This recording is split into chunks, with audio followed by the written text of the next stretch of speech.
নিজের হাতে পিৎজা তৈরি করার মজাই আলাদা। ডায়েট সেটা কালকের জন্য পড়ে থাক। আজ শুধু পিৎজা পার্টি। আসসালামু আলাইকুম, আমি রুমানা নতুন আরও একটি রেসিপি নিয়ে চলে এসেছি। আজ আমি পিৎজা তৈরি করব, তাই এখানে 2 কাপের মতো ময়দা নিয়েছি। দিয়ে দিয়েছি 1 চামচের মতো ইস্ট।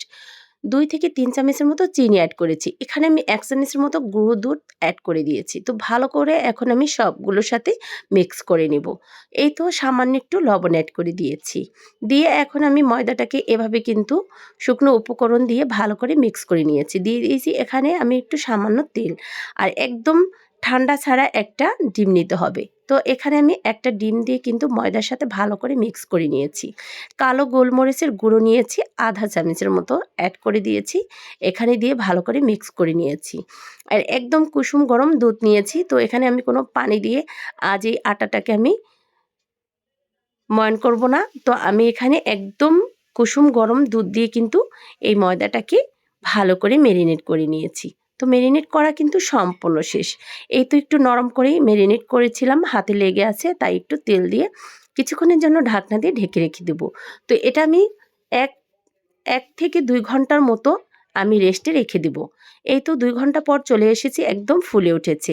আর এখানে আমি পিৎজা তৈরি করার জন্য সব কিছু রেডি করে নিয়েছি। তো পিৎজাটাকে আমি ভালো করে ময়দাটাকে হাতে ভালো করে আরও কিছুক্ষণ মেরিনেট করে নেওয়ার পর এখন আমি কিন্তু এগুলোকে একটু বেলে নেব। তো এই তো আমি একটি গোল শেপ করে সুন্দর করে রুটিটাকে একটু মোটা করে বেলে নিয়েছি।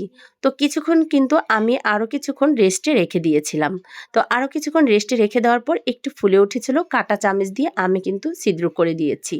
এখন আমি পিৎজার জন্য যে উপকরণগুলো তৈরি করে রেখেছিলাম আমি সেগুলো একটু রান্না করে নিব।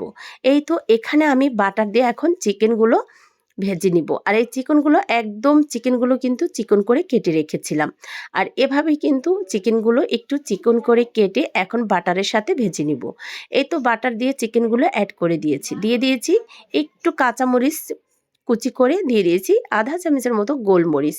এখানে দিয়ে দিয়েছি আমি স্বাদ মতো একটু লবণ, ক্যাপসিকাম দিয়ে একটু সামান্য একটু পেঁয়াজ কুচি অ্যাড করে দিয়ে ভালো করে রান্নাটা করে নিয়েছি। এই তো এখন আমি পিৎজাটাকে সুন্দর করে সাজিয়ে নেব।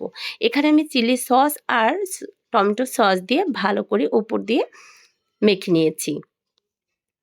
এই তো এখন উপর দিয়ে সুন্দর করে চিকেনগুলো দিয়ে সাজিয়ে নেব। তো এই তো সবগুলো চিকেন দিয়ে আমি উপর দিয়ে সাজিয়ে দিয়েছি। আর এখানে যে মশলাটা ছিল উপর দিয়ে আমি ছড়িয়ে দিব। এখন আমি যে টমেটোগুলো কেটে রেখেছিলাম প্রত্যেকটা পিস আমি উপর দিয়ে এভাবে সাজিয়ে দিব। আর ঘরে তৈরি করা এই পিৎজাটা 1 পিস খেলেই কিন্তু একদম অমৃতের মতন মনে হয়। 1 পিস খেলে আর 1 পিস খাওয়ার জন্য অপেক্ষায় বসে থাকতে হয়। এই হাতে বানানো পিৎজাটা খেতে এতটাই মজা না।